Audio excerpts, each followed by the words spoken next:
Good morning, good afternoon, good evening, wherever you are. Welcome back to the show where we're bringing you the latest AI news and sharing our views. So guys, before we dive into it, really appreciate it if you just hit that like. It doesn't cost anything, but we really appreciate it. And if you fancy it, give us a subscribe, hit the notifications. All your support is hugely appreciated. Well, let's dive straight into the latest story. We're bringing you the latest news, guys. So let's hear what we've got. This is new to me. Let's do it. This one's a good one. I saw it on X the other day and I talked about it and shared it on there, and it did quite well, actually. You know, it sparked discussion because it's very relevant to the privacy space. So let me share my screen and explain. Here it is. It's another OpenAI story, but this one I didn't actually see coming, to be fair, but it seems relatively obvious now I've read it.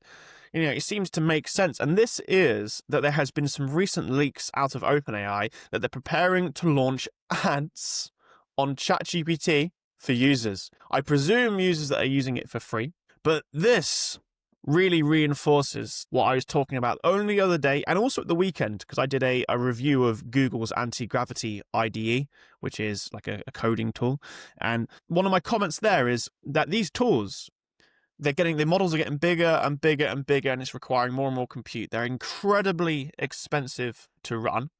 And, you know, a lot of the time you're getting it vastly for free. Obviously, there are paid plans, but ChatGPT, like Google Gemini, you can access for free and use it with relatively, non-existent limits. You get access to less powerful models and things like that, but you can use it. You can use it for free. And when that is the case, OpenAI will say things like, we want to give people access to intelligence. We want to make sure that intelligence is accessible worldwide. And that might be the case. But I think more likely a corporate reason is that you become the product. You have, people spilling in vast amounts of thoughts, data, ideas, and OpenAI, Google, Anthropic, they're all sucking this information up into their organizations and using it for all sorts of things, including model training, data sale at some point, and now targeting ads. So yes, they have, what did it say here? 100 million weekly users in November 2023, 300 by 2024, and now we're at 700 million. That's a lot of people using it per week. And 2.5 billion prompts per day. It makes complete sense from a business point of view, but it makes me uncomfortable from a privacy point of view. What do you think, Ben? Well, can I just first say to the audience, we didn't coordinate our dressing today, all right? I just noticed, to be fair, I did not even notice until you just said. No, we didn't. We've got checkered shirts on. Look at that. Incredible. You've definitely got more of a Christmas theme going on. What it is I admire your sense of style so much that I couldn't help but dress like you. That's the truth. No, it was a complete accident.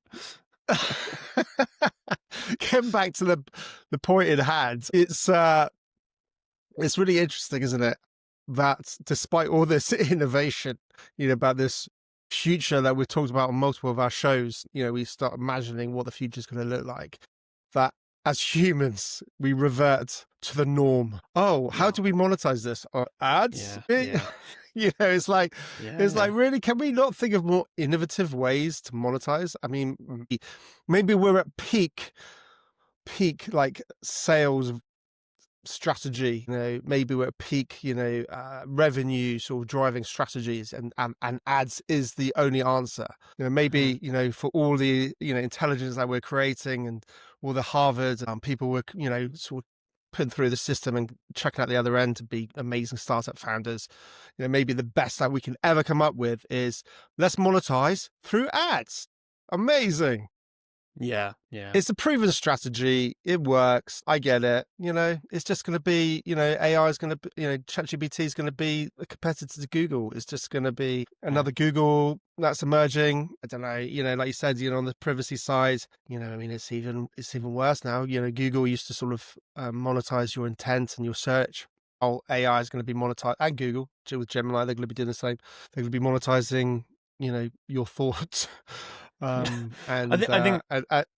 use that against you, I'm sure. So I think it's just, I don't know. I mean, people ultimately go for the path of least resistance, and it doesn't matter. You can't change that. You can wish for a different reality, but I think you got to work with the reality you've got. And the reality is people will always take the path of least resistance. So if there's a path which is free, and it's really, really good, everyone's going to flock to it. That's why it's so massive. So it's yeah, I don't know. It's frustrating. I don't like it.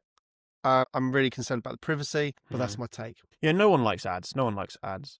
But it's amazing how many people use ad-supported platforms because they don't also like paying, which is a funny paradox for people. But I think this is another dimension of product advertising. It is a proven strategy, and I'm sure it will make a lot of money, especially when they're getting billions of hits per month. What I think for me does it here, and again, I think people will vastly use it for free. I would use Google Gemini because it's a free search engine. Just like Google.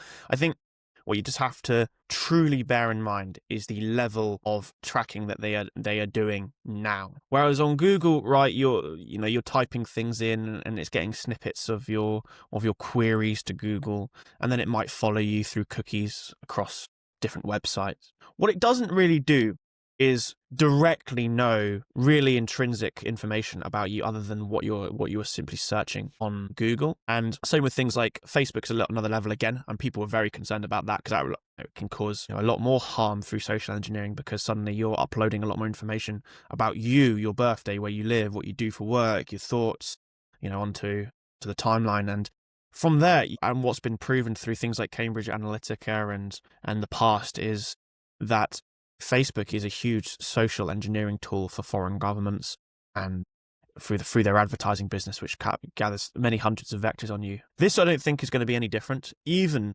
potentially another level. This is where you are talking about, or could be talking about, some of your innermost thoughts in a place where you think is just for you, where no one else can see it. And that may be true. Is that, you can't see what I'm putting into ChatGPT, but en masse, they're going to be gathering a huge profile of your thoughts and your feelings, and then they can sell that data. They can link up with Facebook and directly add, if you log in with Facebook, for example, suddenly you grant connection and they know that account belongs to that user on Facebook, and suddenly all this data adds up to what is an incredibly complete picture of who you are, what you think about, what you do, and there is huge considerations there for how that plays out. Because if, presumably, right, if they're doing advertising on ChatGPT, I'm going to be able to buy advertising to put my ads in front of people. Now, how are they going to do the targeting of those ads? Can I choose who sees my ChatGPT ads? Can I target it based on what people are thinking? Their conversation hit a very dystopian corner where you're able to essentially target based on people's thoughts. And as with anything, we need to educate more people on what happens and how these business models work so you can make more informed decisions, because I'd be thinking very carefully about how I use these tools if I knew what was happening under the surface to make them work. Yeah, no, Will, you know what? You touched on something which really sort of struck a chord with me in terms of concern, and that's social engineering. If you think that this tool that people use for free and that millions and millions of people use every day won't be used for social engineering, I think you're quite naive, unfortunately. Maybe you live in an amazing little bubble and everything's really fluffy, but that's great. But I think, as we've seen with social media, I think this could take it to a whole nother level where your AI and every AI that everyone interacts with may be slightly tweaked to you as an individual in terms of the outputs.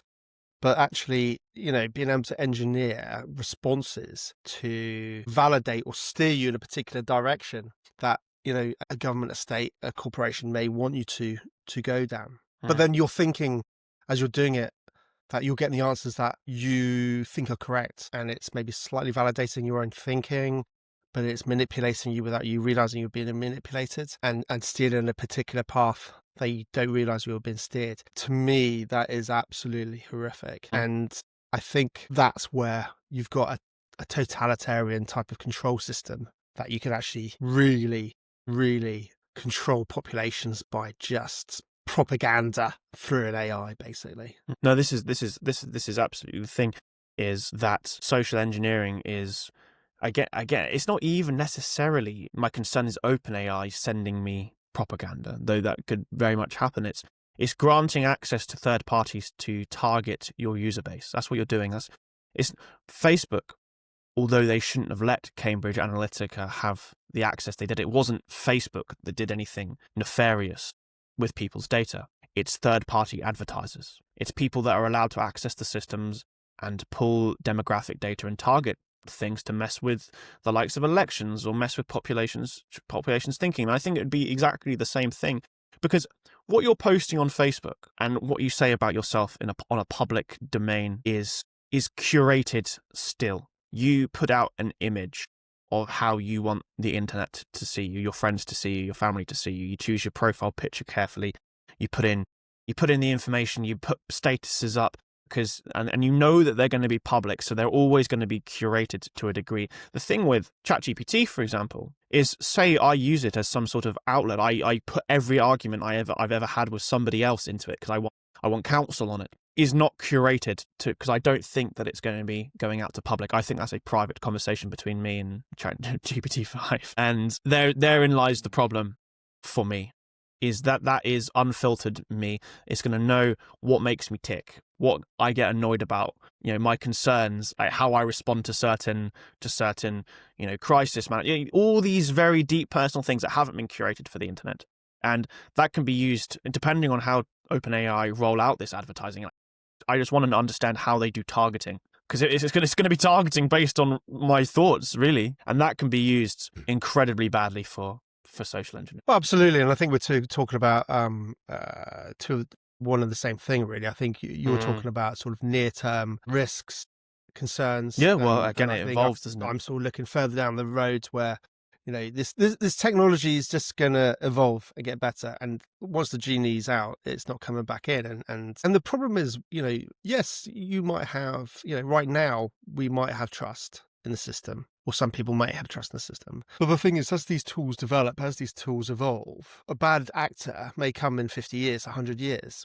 We don't know. And is that a bad actor if he's got tools at his or her disposal? Are they not going to be tempted to use those tools? I think it's a little bit naive, and that's the challenge. I think when these systems and tools are built, we think, it'd be fine. We trust whoever it is right now, but the problem is we don't know what's coming around the corner, and it may not be immediate, but the problem is, I think whenever there's an opportunity to grab power and have influence, it tends to be used and abused, and that's my sort of bigger picture concern, I think.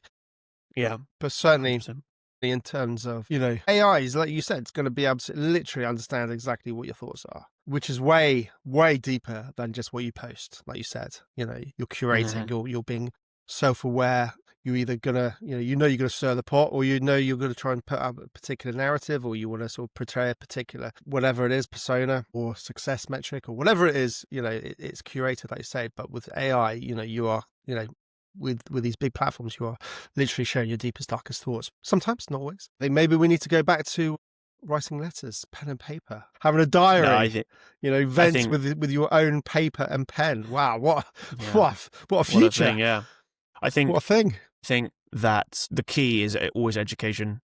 There are private options, and there are always ways to maintain your privacy. Yes, it's getting harder and harder to find these solutions these days amongst what is a huge amount of noise, but it is possible. And I think it's really important to educate yourselves on these business models, how these companies work, past scandals that have happened, how they've happened, what can be divulged. And if you have that understanding, then it's much easier to spot this kind of stuff as it's happening, as it's coming out, and also just mitigate what you use. Because I'm not going to stop using Google Gemini. I'm also not going to stop using ChatGPT. I don't actually, to be fair, I don't really use ChatGPT much anymore, but certainly for Google Gemini, which is going to be doing the same thing, I'm not going to stop using it. My use case of it just changes. I know what's happening, and I won't use it for something that I wouldn't be happy for someone publicly to read about me. Definitely. And Will, just to, and on a positive note, for any listeners who aren't aware that, or concerned about this but don't know where to turn, there are solutions like you touched on.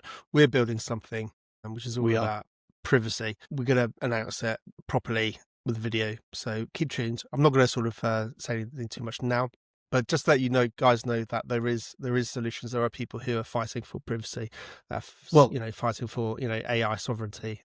And these, if you follow our X accounts, we talk about it there a little bit more.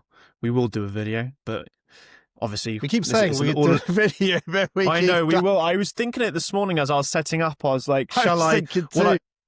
What I need to do is set it up on my MacBook down there, because on my MacBook down there I can mirror my iPhone screen to the video stream, and then we can demo the app as we would be having a podcast anyway, so we can actually play around with it whilst we're on the stream. So we'll do that. I tell you what, we'll do that tomorrow. We're gonna commit to that, and we'll demo it, and we've got an update going to the App Store. So should we do that after we've got that through?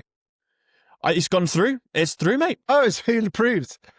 It's through. It's through, and we can talk about some obviously the future plans. But yeah, so guys, it does exist. We're not just like talking hypotheticals. You know, if you do a bit of digging, you'll probably find it. Like Will said, you know, you could probably figure it out by going on an X account and looking on the App Store. But we'll announce it properly. Do a demo. Listen, let's wrap it up. We'll love you and leave you. Really appreciate you still being here. If you are, again, if you haven't hit the like, hit the like. Give us let us know in the comments what you think. What do you think about all this ads coming out with Gemini, no doubt, with ChatGPT, with you being the commodity? How do you feel about basically, everyone making money out of you just for, putting your deepest, darkest thoughts on AI? God, that sounds horrendous, doesn't it? But listen, love. Thanks so much. Love you and leave you guys. Catch up, and we'll look forward to speaking to you on the next one. Take care. Cheers, guys.